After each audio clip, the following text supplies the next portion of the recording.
Hi, morning everyone. Thank you for joining us for today's morning research morning call. Today we have quite a few counter updates as well. And then for the macro and sector outlook, we have banking monthly, REITs monthly, bonds weekly, as well as SG weekly. So without further ado, I'll be starting off with Hyphens Pharma first half results. For Hyphens Pharma, we have maintained our accumulate call with the target price, revised target price of 49.5 cents. Previously was 43.5 cents. Okay, so for Hyphens Pharma itself, for the first half of 2020, the proprietary brands revenue actually benefited from online sales channel during the circuit breaker period.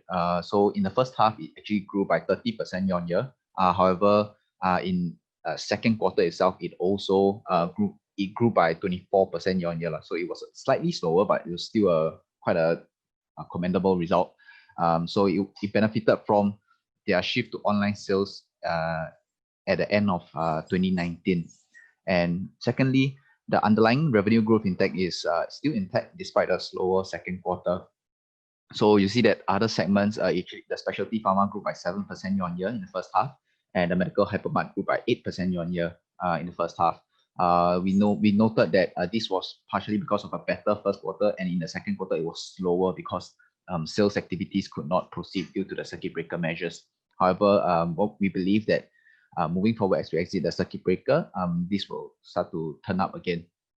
And for the negative side, there's nothing much to pick on except for that there's an inventory stock up in anticipation of their product license renewals start to weigh in on their cash flow.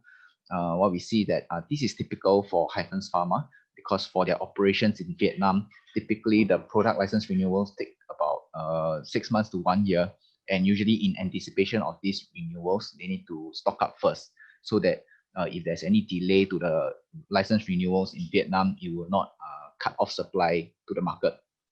As a result, we see that second quarter cash flow actually fell by 1.7 million due to an increase in inventory levels of 4.7 million in the quarter itself.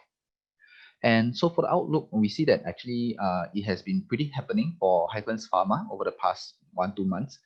First of all, we see their active expansion of their product portfolio. So first of all is the acquisition of the new hair growth product, CG210. It is adding on to their proprietary brand. So they actually bought over the entire brand. Now they are the brand owner. And there's also a new product launches from existing brand portfolios, Centurion Skincare, and there's health supplements, Ocean Health brands. And secondly, moving forward, they also just signed a partnership deal with a lifestyle brand, SUTL, which allows them to enter the Hong Kong market. So this represents a break into the $722 million correct, vitamins and dietary supplements market in Hong Kong. So with an established retail sales channel already present through SUTL, it will allow Hyphens to immediately gain a foothold in the market. So for investment action, like I mentioned, we are maintaining our accumulate call. We adjusted our financial year 2020's earnings upwards by 25%, and in recognition of part of the job support scheme that they are likely to continue recognizing. So in the first half, they recognized about $900,000 worth of job support scheme, and the second half they will likely, based on the new government scheme, they will likely recognize about another $500,000. And we also adjusted the terminal growth rate from 1.5% to 2%, just to reflect some of the opportunities for growth within the fragmented market, because I think 1.5 was previously, as a valuation, was a lower end, just a bit more conservative. And moving forward to talk about banking monthly. For banking monthly, generally, this is like a rehash of what the local banks announced for their second quarter results. First of all is that the net interest margins for the second quarter that was announced actually experienced a full run of the March interest rate cuts. So we saw all three banks actually reported double-digit declines in the second quarter itself. And we see that actually the quarterly average of 1.57% of net interest margin is actually 10 basis points lower than the previous low we saw in 2013. So despite current interest rates being similar to the level as previously. So if you look at the graph on the right, the red line that represents the net interest margins is actually lower than 2013, However, the light blue and the dark blue line, which represents the interest rates, is actually higher, okay, roughly about the same level now as compared to 2013. So the lower net interest margins actually was exacerbated by a large deposit inflow within the second quarter itself because of flight to quality, while just being a bit more afraid. And so we do expect moving forward in the next few quarters, we will see the net interest margin slightly recover as some of the deposits flow out and the lag pricing of deposits kick in. And for interest rates, we also start to see some stabilization in August. So current 3-month SIBOR and 3-month SOR rates are comparable levels to 2013 levels. So this helps to hold off the compression in net interest margins. Yeah. Secondly, for the loans growth, actually loans growth turned negative in June itself. So we see that business loans. Your voice is breaking up. I can't hear you. I hope this is better. Okay, so for business loans, we actually see some weakness. In June itself, it actually only grew by 0.55%. If you look at the table at the bottom right corner, we see that over the past 2 months, it was growing at like 5% and 3% in April and May respectively. So June was slowest quarter since 2016. We see that it was weighed down by general commerce, financial institutions, and professional and private individuals, whereas other sectors kind of grew. Whereas consumer loans actually continued to contract. If you look at the table again, refer to the table, consumer loans has been declining at about 3% year on year over the past 3 months. However, the good thing was that we saw credit card loans actually showing some signs of recovery month on month. So compared to May, when we exited the circuit breaker, we do see some recovery in credit card spending. Next up, we try to evaluate some of how the reserves building up by the banks are going currently. So this might be a bit confusing, but I'll try to guide you through. First of all, we look at the 3 banks in terms of their outstanding gross loan book, and then we look at what they actually guided for in the first quarter. So among the 3 banks, we actually see that they guided for between 80 basis points to 130 basis points range across 2 years. So this means that the total allowances that they will need to cater for range from $2.7 billion to $5 billion on the higher end for between the 3 banks itself over the next 2 years. And if we look at what is the current state of it at the bottom in terms of the total reserves, compared to when we just entered into 2020, actually across the board, the amount of allowances that have been provided for by the banks itself is already about 20 to 45% done. So for OCBC and DBS, they are more than 1 quarter the way through, even though until the end of the 2021, there's still quite a way to go. They are already more than 25% cleared of this hurdle. And for UOB itself, although we see that it's on the lower end, between 20 to 25%, this is because there are specific provisions, which is the more worrying signs, is actually much lower, whereas their GP, the general provisions, they actually have they cater for $671 million, which is comparable to the rates that are given by the OCBC and DBS. So I think that currently all 3 banks are well underway in terms of their reserves build up, to combat the impact from the pandemic. Then next up, for dividend yield, we know that 2 weeks ago, I think I showed the same table, but it was with the old figures. Right now, we have the newer figures after the banks have released their results.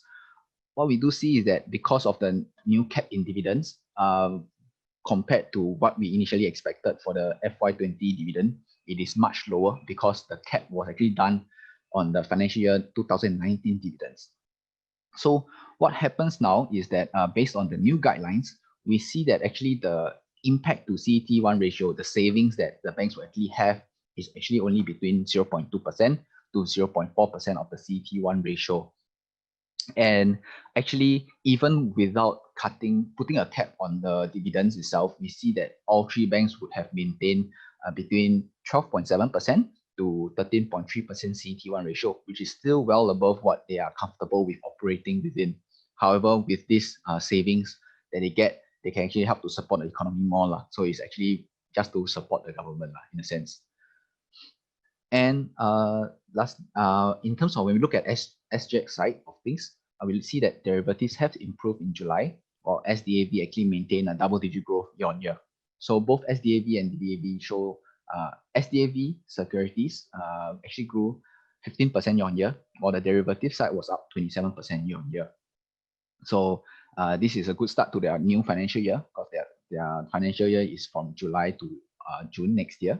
And this also shows that their FTSE Taiwan Index Future actually debuted 22nd of July, which actually within less than 10 trading days, it actually saw 80,000 contracts being transacted. So what we think is that this shows the sign that actually these replacement products that SGX will get from FTSE in place of the MSCI contracts will actually come up much faster than we expect. So there will be a muted impact from the MSCI cessation, which will be helped by the FTSE contracts. So in terms of investment action, we are still maintaining the Singapore banking sector at neutral, and we believe that although the cap in dividend will reduce some yield attractiveness, however, the banks will likely to have hit the lows since we have already exited the circuit breaker and business momentum is starting to recover for them. So next up, I'll have Natalie talk about Dasin. Hello, sorry. Okay. Hi. Okay, good morning. So I'll be talking about Dasin's first half results. Next slide, please. So Dasin MPI for the first half beat our estimates by about 5.2%, and their DPU beat our estimates by about 9.2%.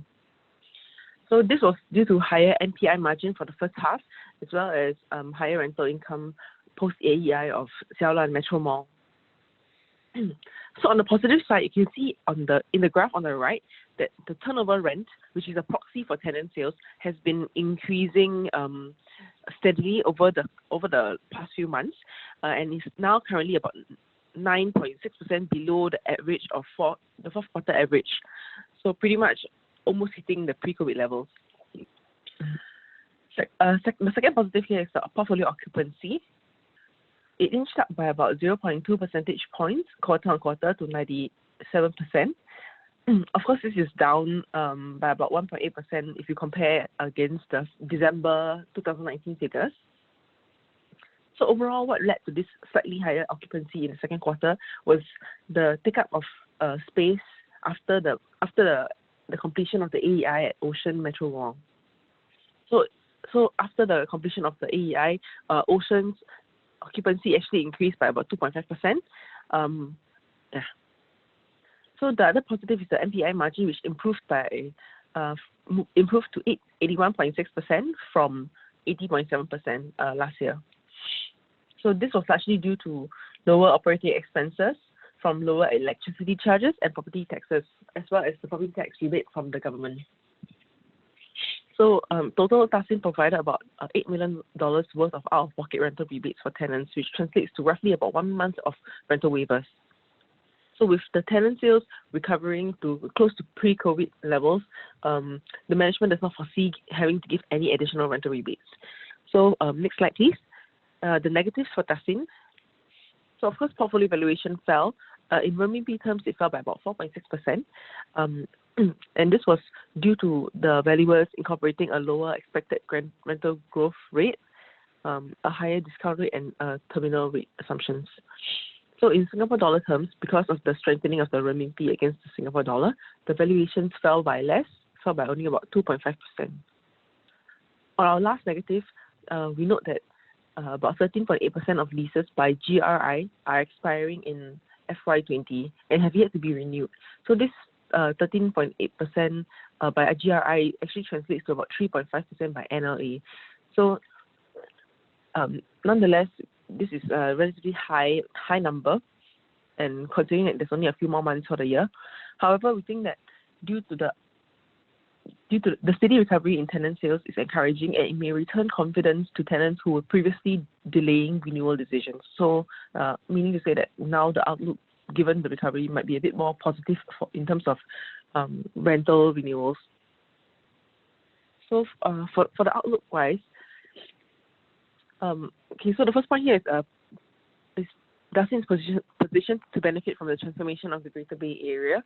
So I think last month the government actually announced more plans for the upcoming exchange located in Guangzhou as well as in Macau. So in Guangzhou, there's a carbon emission futures trading kind of exchange that will be set, that's in construction.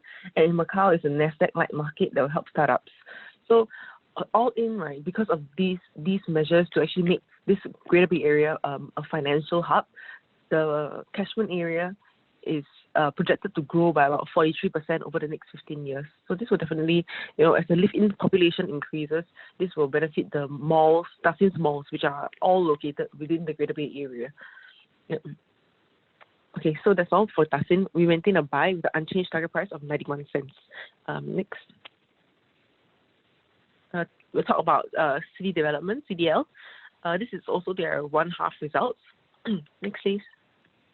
So for CDL, if you look in our table, the three segments: property development, hotels, and investment. These three main segments actually was down by quite a lot due to the COVID-19 impact. All three segments were impacted. So on the positive side, we note that about 356 units sold of Singapore residential sales were sold, and this was despite a 10-week closure of showrooms. So almost 1/3 of the weeks were closed. The showrooms were closed, but the sales was down by about almost 30%. And because of the units sold during this year, the first half of this year, they were actually largely mass market projects with lower margins. The sales value collected was actually about 68.8% lower than 2019's first half, which sold mostly ultra luxury projects with higher margins. So the second positive here is the unlocking of additional GFA through redevelopment of Fuji, Xerox Towers, as well as Central Mall Towers. So tapping on the CBD incentive scheme, CDL has actually submitted some plans to URA for approval, and Fuji Xerox Tower potentially will benefit from a 25% uplift in GFA. Similarly for Central Mall, which will tap on the Strategic Development Initiatives scheme, it will also experience 240,000 square foot uplift in GFA should the plans be, or development plans be approved by the URA. So these two developments are currently pending the approval of URA. On the negative side, so the hospitality segment was the one that was hit the hardest with pre-tax losses of about $200 million. And this was largely due to the closure of a significant 25% of the group's hotels, and there was also some impairment loss recognized, about $33.9 million worth of impairment losses on 8 hotels. So 6 of them were in the US, 1 in UK, and 1 in Europe. Yeah. So overall, the RevPAR for the hospitality segment was actually down by about 56.6%. And occupancy fell to about only 40%, a global occupancy, that is. Okay, so for the outlook, CDL has been busy trying to streamline and restructure operations for their newly privatized MNC corporation, MNC, as well as for their stake in the Sincere Property Group. So more divestments can be expected as the group reviews possible divestments of non-core hotel assets as well as China retail assets. And CDL is still eyeing the listing of a UK commercial REIT, which may materialize after market volatility subsides, likely in 2Q21. Likely in 2021. So overall, we actually maintain our buy with a with a lower target price of $10.68. Yeah, our EPS for FY 20 and 21 was cut by 26.1% and 7.2% to factor in the projected recovery in the hospitality segment. Next, I'll move on to Singapore REITs monthly. So this is just to take stock of how the STI has been performing. So basically, the blue line here, which is the FTSE REIT index, is currently outperforming the STI as well as the Real Estate Developers Index. So yesterday, the REIT index is down by about 7.1%. That compares to the STI, which is down by about 18.9%. Next. So this is how the dividend yield spread looks like. Currently, the red line is the mean here, and the dark blue line is the yield spread. So the yield spread is currently slightly above the mean, which is currently 0.3 standard deviation level.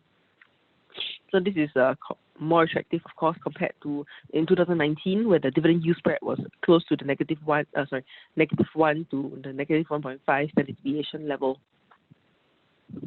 In terms of recovery by subsector, so as you can see, the green line, which represents the industrial subsector, is currently about 10% above the January level. So meaning to say that they've already recovered their pre-COVID price, and in fact they are above it. So somewhere in the middle, we have our retail, commercial, and diversified, and bringing up the rear is hospitality, which is still about down by about 40%. So this is the outlook for all the REITs in general. So we expect stable leasing activity, mostly renewals, higher vacancy rates, as well as lower rents or even negative rental reversions. So these three factors are due to the weaker leasing environment. Yeah. And also, in terms of transactions and buying and selling of assets, the markets are largely frozen, and the buyer-seller price expectations have widened.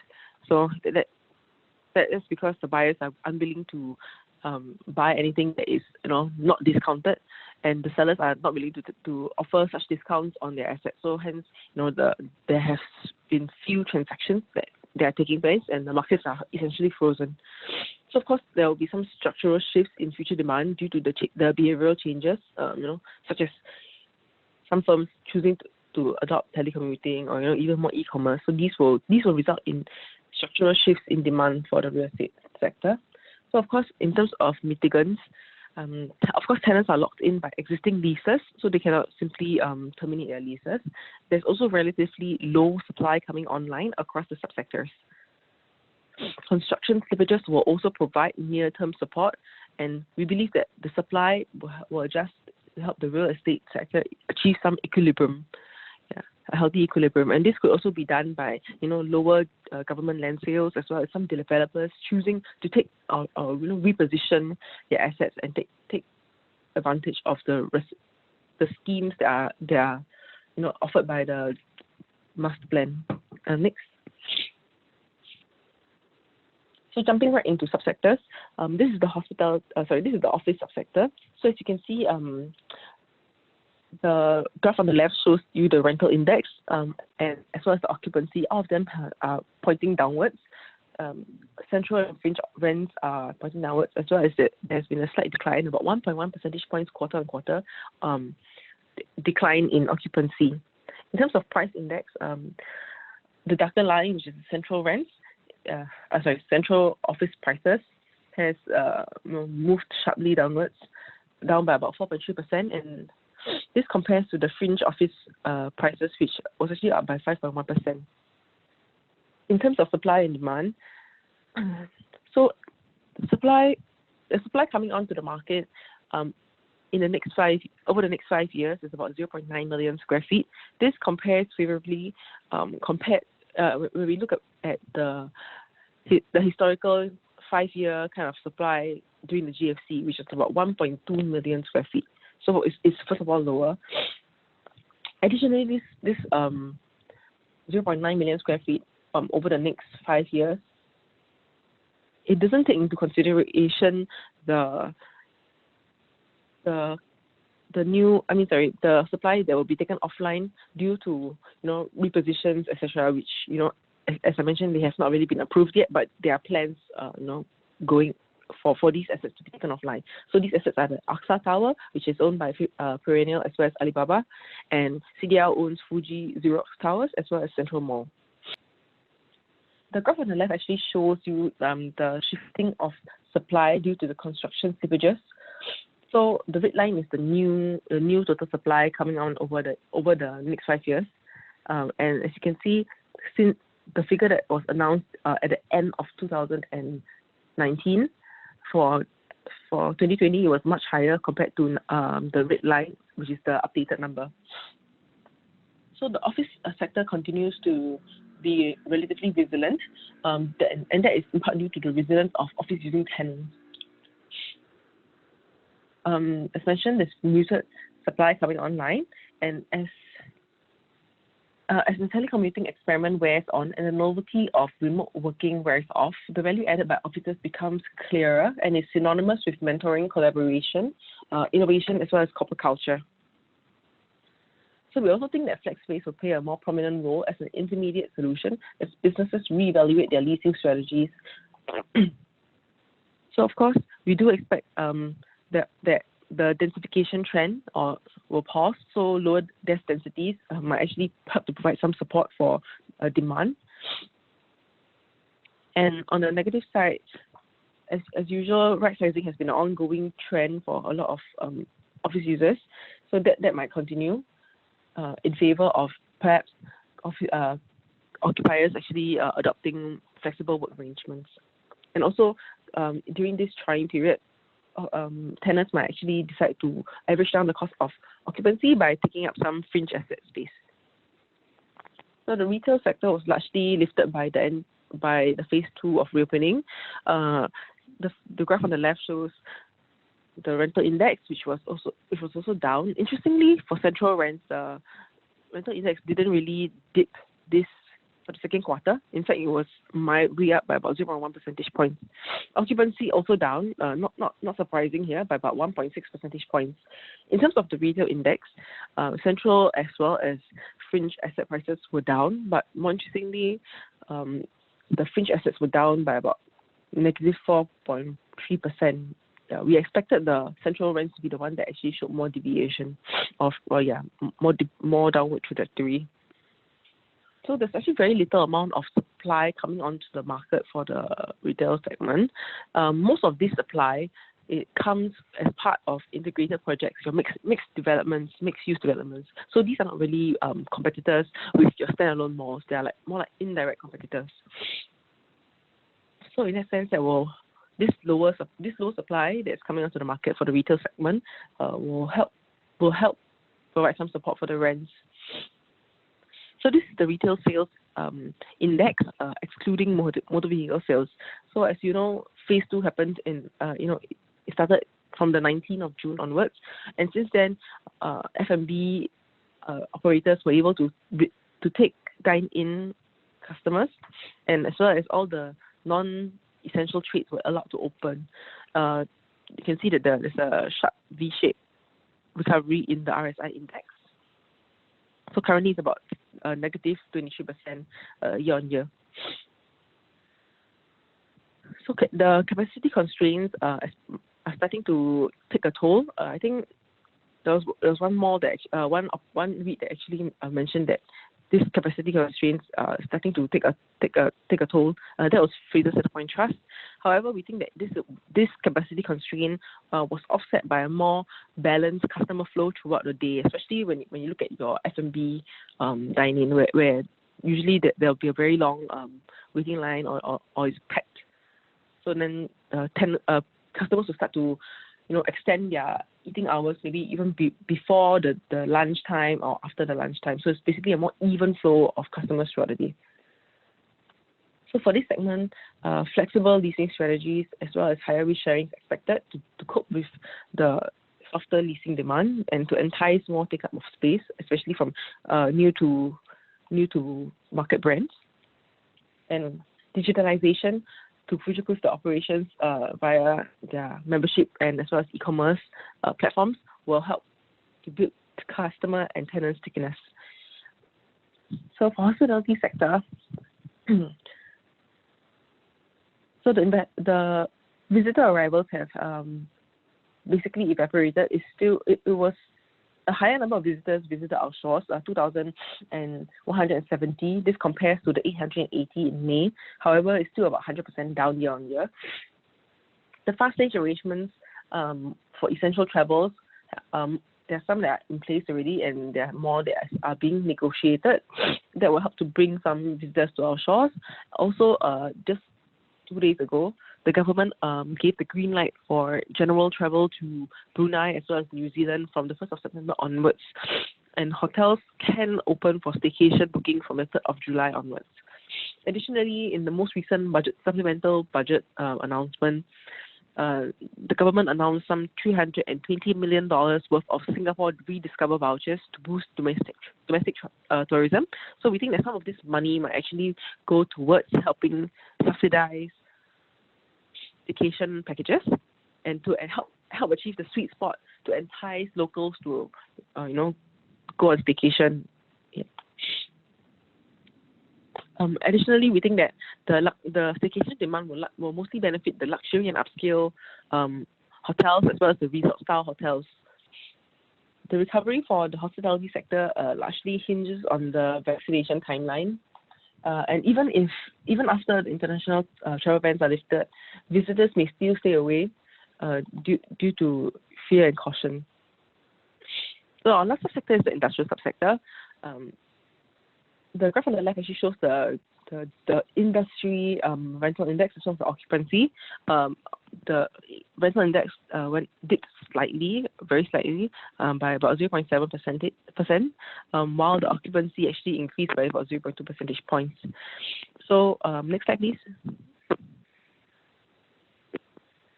So you can see the industrial rents here. They were largely stable. Moving down slightly by about 0.8 percentage points. So the graph on the left actually shows the occupancy for the various asset classes. Green line here shows the uptick that was for the warehouses. It was up by about 0.9 percentage points, and this was due to short-term stockpiling demand during the COVID-19 period.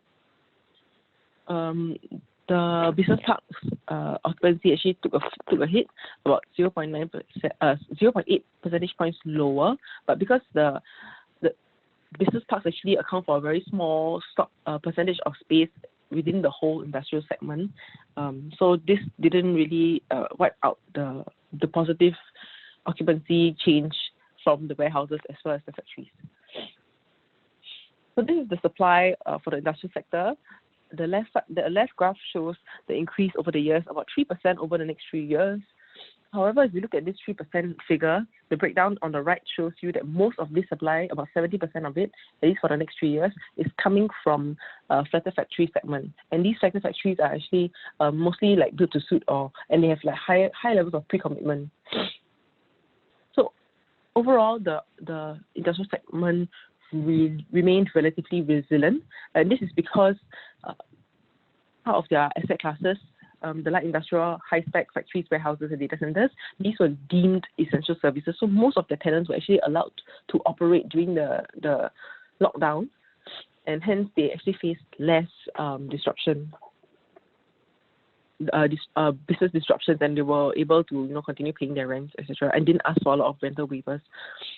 So of course, there are some positives for this sector, namely for heightened demand for the logistics as well as the data center assets, and the potentially higher stockpiling levels moving forward. So these are our stock calls. So we remain overweight on the Singapore REIT sector. Okay, that's all for me. I'll pass the time on to Jie for Yoma. Thanks, Nat. Okay, so this will be Yoma's third quarter update. Next slide, please. Okay, so the overall revenue saw a 3.2% growth year-on-year, underpinned by a 21% growth in Yoma Land and a 33% growth in Yoma Motors respectively. This is offset by a negative 31% year-on-year performance by Yoma F&B. Yoma Land's revenue is well supported by a backlog of unrecognized revenue. So although the sales were minimal this quarter, the real estate development actually registered a 45% year-on-year revenue increase. This is largely attributable to the revenue that is recognized from the completion of City Loft. Yoma Motors registered a revenue growth of 33%, largely due to the heavy equipment segment. So despite COVID-19 impact from border closures and falling crop prices, more tractors and implements were actually sold due to pent-up demand after many quarters of weaknesses arising from the exceptionally heavy monsoon last year. Revenue from Yoma Financial Services increased by 5.6% year-on-year, underpinned by an enlarged finance lease portfolio in Yoma Fleet, as the vehicle numbers for Yoma Fleet grew by 11% year-on-year. due to the holidays amidst Myanmar's New Year and COVID-19 measures. With Money's OTC business was largely affected, which resulted in a decline in revenue and transaction numbers from the previous quarter. However, its e-wallet business continued to record double-digit growth rate month-on-month and is on track to reach its 1.3 million MAU target by the end of the year. EBITDA for With Money remain positive due to economies of scale and cost control. Next, please. Okay, so for the negatives, revenue for Yoma F&B declined 31% year-on-year due to government-imposed lockdowns, curfews, as well as prohibitions on dine-in between April to mid-May, as well as temporary store closures in severely affected trade zones. The month of April was most affected as revenue actually fell 50% year-on-year. But June actually recorded a smaller decline of 25% year-on-year since the Myanmar government actually allowed restaurants to resume operations at the end of May.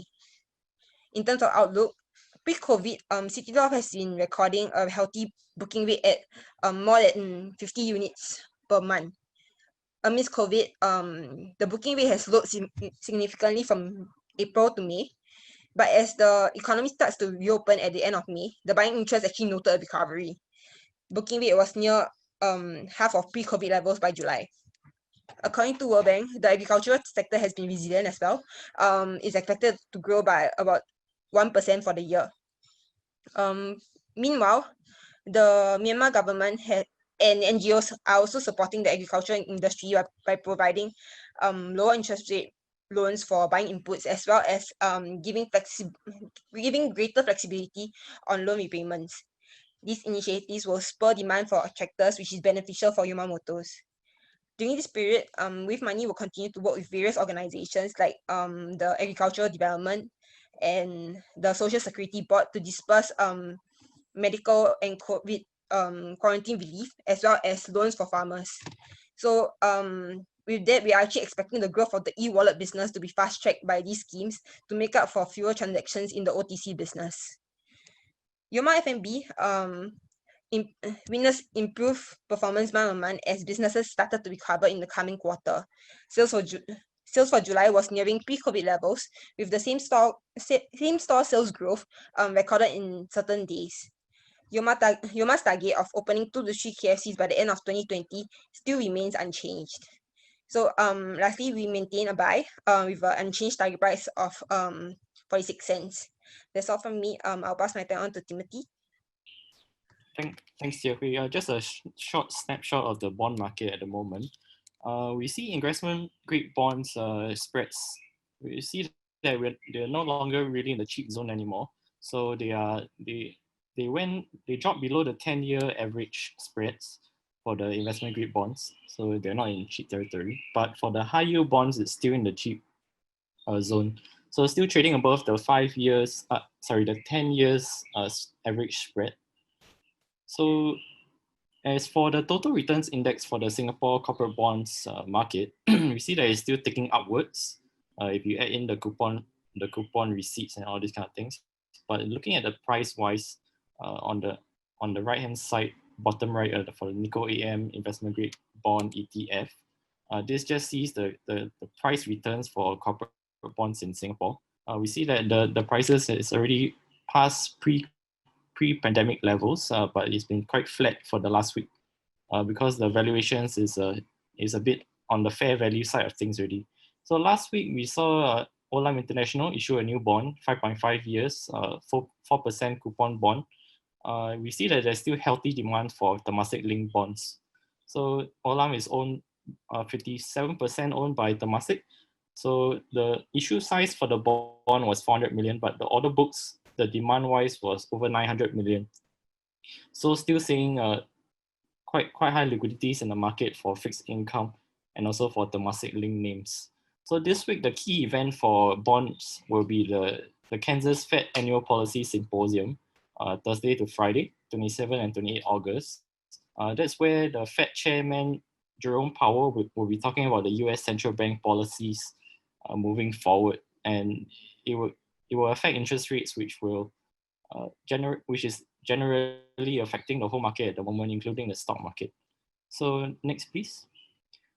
So just Just an update on our new product line for bonds. So usually wholesale bonds are traded in the lot sizes of 250K, but our new bond product called Bonds 50 allows investors to trade bonds in sizes of 50K. So it makes it more accessible to more investors, individual investors, and allows you to also diversify into more bonds in your portfolio. Currently now our flagship bonds for this new product includes 5 bonds: ESR Cayman, R Asset Management, Olam, Suntec, and CapitaLand. So these are the list of bonds that we have now in the list. Requirements to invest in this new product. The firstly is to declare as an accredited investor, so minimum 2 million in assets or 1 million in financial assets, or at least 300K in annual income, and also a custodian account with Phillip Securities. Any inquiries on this new product? If you're interested, you can email our bond desk at bonds@phillip.com.sg or drop them a call at 6212-1818. Okay, and we also launched our new Phillip model bond portfolio. So we already gotten quite a lot of inquiries on this. And a lot of inquiries was about whether this was a fund that can be purchased, but it's not. It's actually just a bond recommendations list of 10 bonds. So basically you can replicate this bond list for your own portfolio. And also some of these bonds are also included in the Bonds 50 product. So you can actually purchase 50K worth of these bonds as well. It's a list of 10 bonds, so 5 bullet bonds and 5 perpetual bonds. It's diversified into various industries also, and some industries also actually benefit from this COVID-19 pandemic. And we look at the credit profile is resilient to tackle this downturn at the moment. So total portfolio yield for this model bond portfolio is about 4.2% annually. Okay, and just a short company update on Centurion. So they have one bond, which is a 5.5% coupon bond. So just to touch on what they do, actually, they mainly do purpose-built workers accommodation in Singapore and a bit in Malaysia. So where all the workers stay in the dormitories to do all the construction business and all these kind of things. And also they have a purpose-built student accommodation business overseas also in UK and in Korea. So currently now we're looking at the gearing and liquidity is still adequate. So gearing is stable at 54.1%. And this means that they can actually, their key assets can lose about 23%, and their debt can increase by 33% before any of their financial covenants are breached. Also, their liquidity is quite high. They have enough cash to pay 1.67 times of their short-term debt. So they are able to pay off the short-term debt pretty easily with the cash that they have at the moment. And they also, along with the government, the government policies and the schemes and all this, they also secured a bank moratorium to extend their bank loan repayments to help with their cash flows. One more positive is that because of all these dormitory issues in Singapore, they also got a new contract with JTC to manage 4,200 more beds for 6 months. So that's about a 25% increase in their total purpose-built workers accommodation portfolio size with regards to the beds that they manage. So this will help with cash flows in the short term as well. The negatives is that most of the business is affected by COVID. So the workers accommodation, is affected by the rental delinquencies of their tenants. So the customers, they are facing financial difficulties because of the COVID restrictions. So their provisions actually increased to 1.5 million from 52K. And for their student accommodations, it's also badly hit by the restrictions and university courses uncertainty. But so far, based on our calculations, the workers' accommodations, the business is able to support all the interest expenses for the group for now. So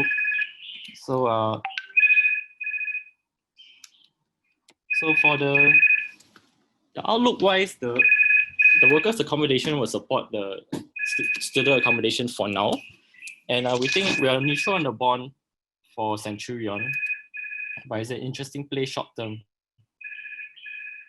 because of the coupon is quite attractive for such a short holding period until February 2021. Yes, so that's all for me. Okay, thanks, Timothy. I'll just run through 3 results and give you the Singapore Weekly. JEP announced their first half results. So from the results, we downgraded to reduce. I think the outlook will be challenging. Let's go through the results first. In terms of the positive, I think revenue was down 5%. So that was pretty resilient considering they faced some lockdown, as we all know, in Malaysia and Singapore. I believe part of the reason they're resilient because they probably had some backlog of aircraft orders. The second bullet point in terms of negatives, there was an increase in admin expenses, and that kind of removed some of the kind of operating leverage and also kind of hurt the PATMI. If you look at the last bullet point, the last in the table on the left, the normalized PATMI, they didn't really specifically mention the amount of government grant, but we assume about 2 million. If you exclude that, actually the earnings would have been down about 22%. More critical is the outlook. I think the whole thesis for JEP was that the whole aircraft production capacity was actually in shortage. As you all know, some of these aircraft producers like Boeing and Airbus had like a 10-year order backlog. But I think right now you turn from insufficient capacity to kind of overcapacity right now. So it will be a tough, at least for the next 18 months. And just to give you some flavor of the weakness, I think Boeing announced that they only delivered 19 aircraft in the second quarter. That's an 80% drop from 90 a year ago.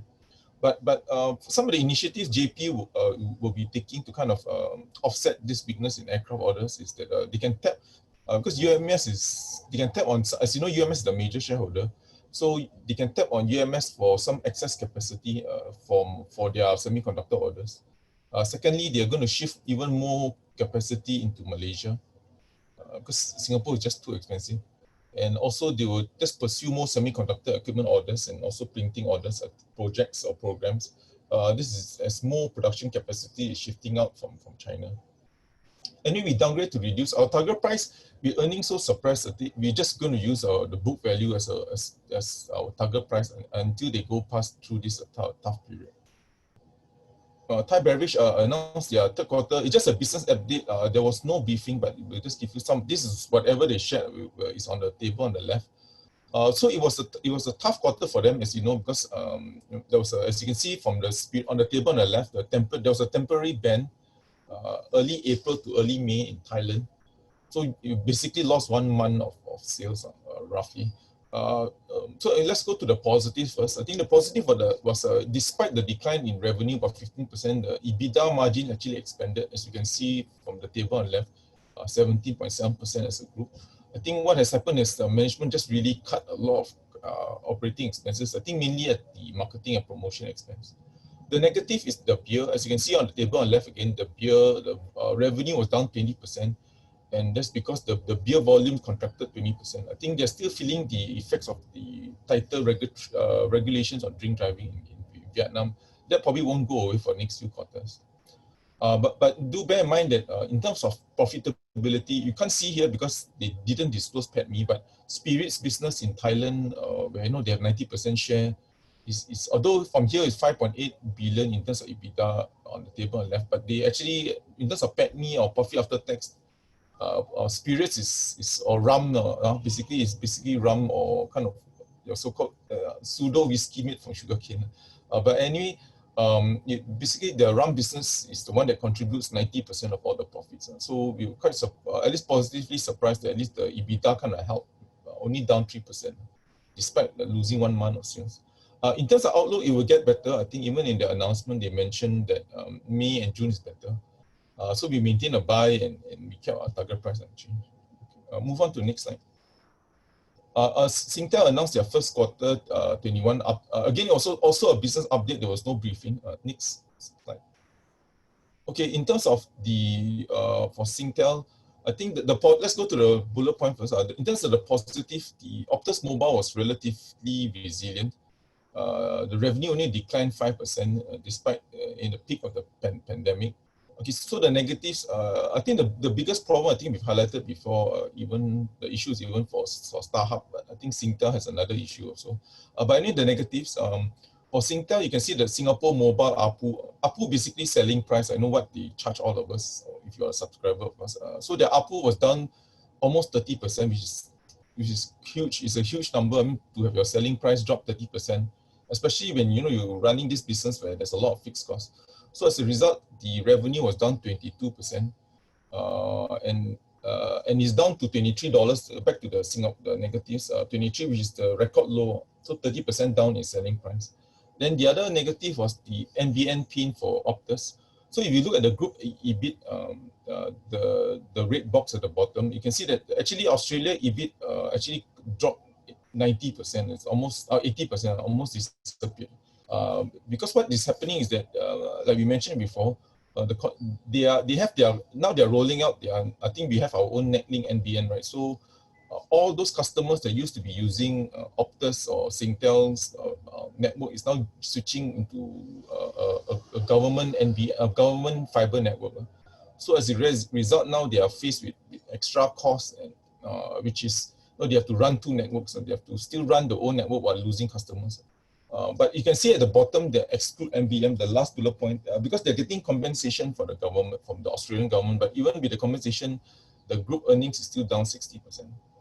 So, okay, I think we still maintain neutral, but I think we are quite generous on the neutral. But anyway, I'll just move on. So there's two main challenges and unlikely to recover. So the next 2 quarters will still be very tough for Singtel, because this NBN thing will not go away, neither will the weakness in mobile, because there's no roaming revenue. In terms of our weekly, next slide. Okay, this is just our weekly update, some quick tactical views. In terms of the macro, we try to just, as mentioned before, we will just try to highlight some of the major macro things that came off Singapore. So our exports was slower at 7%, but our exports were still quite healthy, considering from May to November, we had 9 months of contraction. So the exports are still healthy. Healthcare numbers for Singapore seldom comes out. It's quite sporadic. Sometimes it comes in, sometimes we can't regularly update. But just to give you some sense, in June, the private hospital admissions were actually down 20%. And June is already phase 2, already over. So we already gone past beginning of phase 2. I'm not sure about July numbers, but up to June is still very weak. Dental admissions were down 40, and specialists were down 18. So still weak numbers. Travel, of course, is still really bad. For SIA in July was 28,000. A year ago was 1.9 million. So you can calculate probably like a 99.99 or some ridiculous amount of decline. And then for Changi also, likewise, also down 55. In terms of pandemic, show you the good news for Singapore is the community cases. The moving average is only 2 or even hitting 1. So get ready for phase 3. I think there's a very high chance that will happen. Just a quick note on China. China is doing really well. I think a lot of the numbers coming up from China is really positive. So in terms of the property space sold, is up 10%, and auto sales, which has been declining the last 2 years, is also climbing up. So the last 3 months, auto sales is like up only 12-13%. So this month was up 16. So there is a big recovery happening in China. In terms of tactical views, I think one way, again, these are tactical views, or you can even call it tactical guesses. But anyway, we are actually entering phase 3. So there could be definitely the worst is over. We can expect more and more easing of the restrictions. So for us, at least, one preferred way to play is comfort growth. We still don't like the international travel. So as a result, like air transport, all the telco sets, all that, we're just a bit worried that travel will take a long time. Maybe decline 99%, in one few months decline 95%, still a big decline. So we rather just play the land transport such as a comfort. Industrial commodities is one way to trade too, I guess, because when residential is up, auto sales is up. What it means is that you will need more demand for commodities like steel, copper, and whatsoever that's used in all this. Of course, we got the big US election. We'll just have one quick chart, but I think Biden we'll have a chart later, but Biden still has the lead. So if that happens, it will be positive for China. The one risk for the market is the stock stimulus package. I think, as you know, the stimulus is rolling out. Although Trump has come out with his $300 or $600, but and the key dates to watch is 8 September when the Senate goes back, and the 14th when the House goes back. So if if those 2 dates they still cannot get a deal, then it will be quite bad for the market because there's no stimulus. And most likely the Republicans or Trump will want to follow whatever the Democrats propose, because the Democrats don't need this stimulus. Because if the economy softens even more, it's better for the Democrats. And we still think that the trade deal with China and US will still be kept alive. I think it's just because Trump cannot afford to have such bad news. I just worried it might hurt his sentiment as he goes into the election. So that's why maybe the market don't really take so penalize so much all this rhetoric between US and China. These are the events, but I think just a reminder for everyone, we have POEMS events. So this week we have 3. Tomorrow we have Golden Energy. So you want to know much more about coal, you can tune in. We have Prime US REIT, which we had initiated and is paying, I think, 8% yield. And of course, we have Top Glove. It's the second largest company in Bursa, the glove maker. So if you wish to attend all this, just feel free to click on the link there, or just go to our POEMS and look for this link, and you can just sign up on your own. You actually need not be a POEMS. We keep it open, I guess. Okay, this very quickly. This just not every week we'll just do this since COVID is such a heavy influence on the market. So the good news for COVID is that the beige line, you can see that US numbers are actually coming up quite sharply. Yeah? So that's a positive for the market. The world numbers are still holding up, but I think the emerging markets like Brazil and India they still find it hard to control. On the right hand side, I guess the only thing is just Korea. I think the news is out about Korea having a second wave. So I think many countries are going to face that second wave. I mean, if you use Korea as an example. So Korea used to peak about 500 cases. The most recent number is 250. So it's not a small number. It's back to March kind of levels. So it's something to monitor, but just a reminder that second wave or even third waves can happen. Next slide. Of course, this is our more important chart because this is Singapore. I think the most important is, again, the red line. So as you can see, there's a good chance we will relax even more the lockdown measures, because when we entered phase 1, of course, circuit breaker was the horrendous one because there was 56 cases a day. Then phase 1 was about 5. Then we relaxed, even though we hit 5, then you relax. Then we relaxed further. Phase 2 was in 7 cases, but right now at 2 cases. There's a good chance, as we get already seen with transport relaxing, that the government may relax even more, maybe group of 5 instead of 5, group of 10. I do not know. I'm just guessing, but definitely the trajectory is to relax more, and that will be good for economic activity in Singapore. Next slide. Okay, we used to have the Google mobility, but they don't see. I think they kind of don't know why they don't disclose Singapore. So anyway, for Apple, the negative thing is that I think everyone is still staying at home. You can see the driving activity kind of flatten out. So I guess if you want to kind of try any actionable thing, this will be good for Sheng-Siong, I guess, that everyone is still staying at home. After the phase 2, the beige line, you can see that the activity kind of tapering off. Next slide. Anyway, this is healthcare. It just fell through. I mean, if anybody thought healthcare could sustain, and just to let you know that healthcare admission means the number of patients that go into the private hospitals just dropped at the red line. The other line is the amount of people that go to dentists, obviously just collapsed. But hopefully July is a better number. Next slide. Air transfer, I think it speaks for itself. Just one sharp plunge. So for us, even though if it recovers, it will still be very tepid. So even if it goes back to 400,000, like we see, it's still way off from the low. So our view for transport is just that it takes a long, a year from now, it could still be only 800,000 or so. So just too long a trajectory for us investors to come in. That's our own view. Next slide. I know this is just to show you that China, everything is rebounding very sharply. And for auto sales, you can see that the red line, the 2020, is the best number in 2 years. Whether it can sustain, I'm not sure, but at least it's still doing really well. It's one of the best auto sales, the recent July over the last 2 years. So that's a positive. Next slide. Anyway, I know this is a bit complicated. Anyway, the left slide is just to show the betting odds. So in terms of people who want to bet, I mean, you can also do so. But if you want to bet, the odds is still for Biden to win. How you read this is that you put, let's say, $150, the red line there, you will only get $100. So obviously the odds is that the odds is still that Biden wins. And the other way to watch this is that, just very quickly, how to read this is that In 2016 elections, you see that 1.2%, 0.7%. This is how much Trump won. So when Trump won the 2016 election, his majority was really slim. Like Michigan was 0.22, probably some counting error. But if you look at, so important is to watch these states, and if Biden is still having a lead, so it's very high chance that he could win. So right now, Biden's poll, the column on the far left, right, shows that he's still polling quite high, even higher than Hillary during the actual election. So the odds are he's still the winner, I mean, for now. But again, all these things can change. There's still another 3 more months. Okay, next slide. Okay, I think that's it for us. Again, if you have any questions, just go into the community page too. And also you can post out your questions at the Q&A box. Thanks. Hello? Oh my gosh. Okay, sorry. I was talking, but I was on mute. Okay.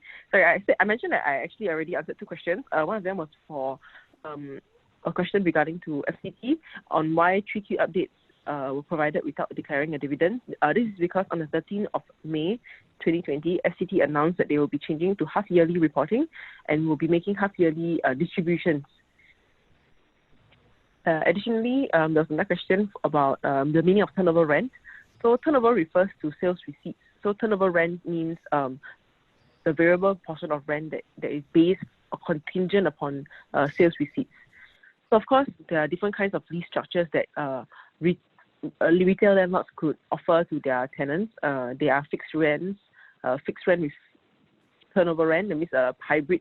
There's also fixed rents with rental escalations over the years, as well as pure 100% turnover rent. So in the case of Dasin, where I was mentioning, it was just for the portion of leases that were on pure turnover rent. So that's how they tracked, or rather they used that as a proxy for the general trading activity of their tenants.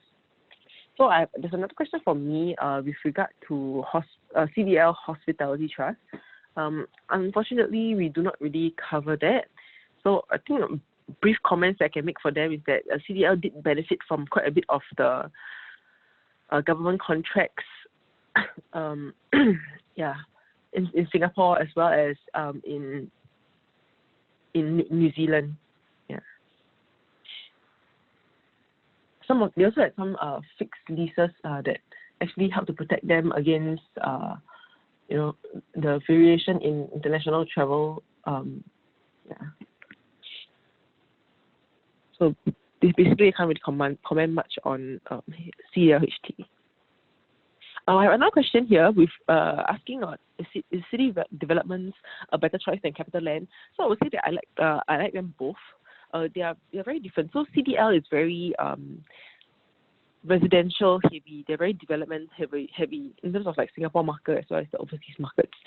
And they also have MNC Corporation, which is while CapitaLand also has their own accommodation arm or lodging arm, CDL's one is newly privatized. So I think there's still much work to be done with regard to CDL's MNC Corporation that was recently privatized. Overall, as a larger entity, CapitaLand has, in a sense, I think they have a lot of more stable business streams. They have a large portion of revenue or earnings that are coming from recurring sources. Yeah, like your fee income, because their fund management platform is almost $75 billion AUM, which is much more sizable if you compare with city developments AUM of their fund management. So I think they're very different. If you want to have more of if you want to play the so to speak residential selling game, or if you're taking a bet again on this, then perhaps city development will be better. For CapitaLand, I would say that for different reasons, we like them for different reasons. So I know that wasn't a very it's a non-answer, but I think they are comparable, but not so much to that sense. Yeah. In terms of stability, I would say that CapitaLand would be the one that actually provides more stability. Yeah. Yeah. Sorry. Probably one more question from me first. On the 18th of August, Fitch revised Escort's rating to negative. Do you still recommend to buy Yeah, I think that even there are several REITs that also have negative outlooks, which I think is understandable, especially for Escort, given that the recovery in global travel is going to be very protracted. It's going to be very long and painful. I would say that in terms of from a fundamental point of view, in terms of valuation, there's still some upside towards to Escort's intrinsic value, which is the target price. Yeah. But probably this will take some time, especially I think the current I'm of the current view that probably the recovery will come mostly in FY21. Yeah.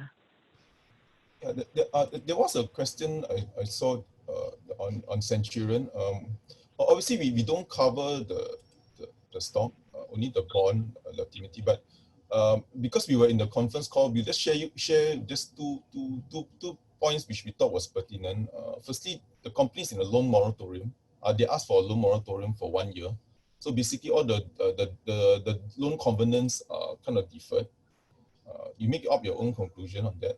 And secondly, there will be additional supply to be faced by them. You will get supply from now. Construction companies can build their own. Obviously, they won't house everything in their own the sites that they will have. Sorry, they'll build accommodation in their construction sites. But of course, not everything will be there. And of course, we all know the government is also building their own dorms. So you're getting supply from both parties. Again, we don't cover, but we just share with you what some of the kind of more important things that were discussed in the meeting. I'll move on to the next. I heard there's a Phillip's Global Rising Yield Innovator Fund. Any more information? Sorry, I don't know. I've not heard of it myself. Sorry, so we can't help you on that. Yeah, you have better information than us. Yeah, okay. For the healthcare side, I think generally the healthcare services wise is the one that's affected. But then, of course, if you're talking about the healthcare products, then there's another thing, because generally the demand for healthcare is still there. But then when we look at healthcare services, it's still because of some of the social distancing measures and some of the hesitance that people have. People are still hesitant to go to the hospitals to conduct whatever procedures that they need. But then if they are on like medication and everything, they need pharmaceutical products, the demand is still there, so they won't just suddenly cut off. They'll just probably get it somewhere else if they need to. So generally, I think in terms of healthcare, definitely the product side will be doing better than the services side. And I think there was one where they say mainly the healthcare admission chart concluded is it mainly contributed by foreigner compared to locals? Yes, I think from what we heard, generally for foreigners traveling to Singapore for healthcare has been down, I think at least 20%. So that is definitely hurting as well. It will hurt both revenue and the margins, because generally for foreign patients, when they come in, their margin is much higher compared to locals. So yeah, that's for healthcare. You also answered the other one, right? When you speak of healthcare declining, which stocks likely to be affected? Yeah. So for those that are dealing with healthcare services, you probably have already saw some of their results that came out that they aren't really doing very well in terms of revenue. But then when it comes to like pharmaceuticals, products and everything, those are still holding up quite well. Okay. Okay. So I will take some questions as well. I think I see some. Let me just finish. Let's take chronological order so I don't get lost. Thai Beverage results. Okay, with the next question, Thai Beverage results is not promising with its revenue dropping 15%. Could you give more insight of why your rating is still a buy? Anyway, there are two facets to it. I think it's declined 15% because there was a 1 month, like we said, the 1 month ban on drinking. So it was temporary suppressed. So that was probably like the low in terms of the revenue growth. So number one, so there's a recovery there. And number two, we still like Thai Bev because it's still a very dominant consumer stock. I think, like we mentioned before, it's like 90% market share in Thailand for spirits. Because basically there's no competitor, and it's trading below their normalized PE about 18 times. Yeah. So that's how we came up with the target price, and that's how we come up with the buy. Yeah. Thanks. Natalie, go with you. Try and answer chronologically so we don't get lost of like what has been answered, what has not been answered. Okay, so for I've got a question here about Maple Tree Industrial REIT. Sorry, we don't cover that. So there's some questions here about CDL. What are the residential developments in Singapore? So they have several. So I'll just list like the 5 or 6 projects which they currently have quite a bit of inventory in. They are the Tapestry, Whistler Grand Boulevard 88, Amber Park, House on Handy, Piermont Grand, as well as Singtel Grand Residences and South Beach Residences. So these are the projects on hand that they currently have quite a bit of stock in. Of course, they also have the the Liang Court redevelopment that is coming up, and a Sims Lane project that will be launched soon. I believe the Sims Lane project is called. Give me a second. Oh yeah, sorry. So there's a Sims Lane one, and there's one at Irewell Bank. So those are the 2 projects that will be launching soon. Yeah, the Sims Lane project will be launched in the 3rd quarter of 2020. It's called Penrose. Yeah. So that's for that question. Another question about the remark about research agreement for Dasin Retail Trust. Okay, what does this mean? That basically means that it's a paid research agreement where our research team actually receives compensation for covering Dasin. Yeah, so it's a disclaimer. Okay, let me see if there's any more from me before I hand it over.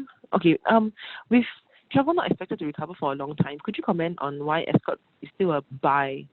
So we've actually given our target price on Ascott a haircut, and first of all, the buy is due to our valuation model, which we use a DDM, dividend discount model, and based on our projections or our assumptions that we use in the model, even factoring in this longer recovery, Ascott, the present value of Ascott's future dividends is still based on the target price is about 1.08.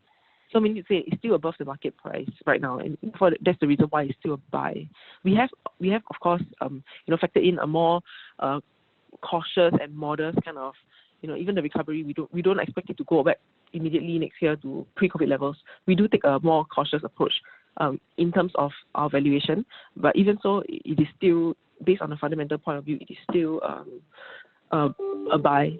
Additionally, I think Ascott is they have some of their assets which are overseas assets, like the UK, US asset, even the Australia assets. They are located, even though they are service residences, they are actually located, in some of the very prominent vacation areas like Trafalgar Square in the UK and near Times Square in the US. So as the recovery kicks in, we do expect that there'll be a pent-up demand for travel, but this probably will only come in like towards the later half of 2021. So that's when we think that there's also potential. We haven't actually forecast for this, great uptick in demand, but that is a potential catalyst in our view as well, which we have not actually factored in. Yeah, that's all from me. Yeah, okay, we move on. Which stocks will benefit from 5G besides UMS and AEM? From Singapore context, at least, it's hard to pinpoint exactly some of the stocks, because some of these, they do not provide like the detail. Let's say for UMS, they make equipment for front end. They themselves won't know what is used for 5G. So I guess the whole semiconductor chain would benefit, like even micromechanics or even Nico Steel or even Franken. So there's no pure play in that sense. Maybe Powermatic, provided they answer your phone calls. Apart from that, would be the whole 5G semiconductor players in Singapore. Just a reminder, 5G will come in 2 stages. It's either the equipment, so long as it's not producing for Huawei, I guess, and also the phone sales itself. So you are right. I think next year will be probably the big one for 5G. Because as the rollout becomes more intense and also the handphones get more and more 5G handphones. So next year could be the big one for 5G in terms of actual revenue. Next question. Do you cover Sri Trunk Agro? Sorry, we don't know. But I mean, if you want rubber, agro is burdened a bit, but it's apparently cheaper in the market cap compared to the whole market cap of the rubber gloves. I mean, their stake in the rubber gloves, I think, is larger than their whole market cap. But we don't really cover, and as you know, they are burdened by rubber prices.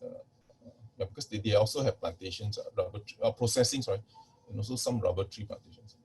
Okay, the next question is whether you could comment on Raffles Medical, especially in China.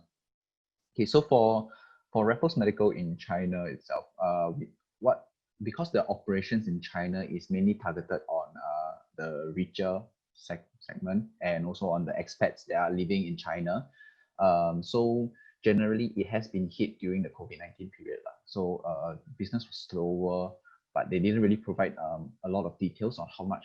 But they do see that patient load is starting to recover towards the pre-COVID-19 levels. As for the two main hospitals that they have, the Chongqing and Shanghai. So Chongqing is doing better, but because of the COVID-19, what they are expecting is that the break-even period, initially it was supposed to break even by end of this year, by the third quarter or fourth quarter. But because of the COVID-19, they might see break-even coming in maybe a bit later next year. Then for Shanghai, they haven't opened Shanghai yet. They are doing the last stage of outfitting. Maybe now they are contemplating whether they should open or not, because they need to see what is the demand like. And even when they open, it might not be a full opening. They might open partially so that their costs will be controlled in China.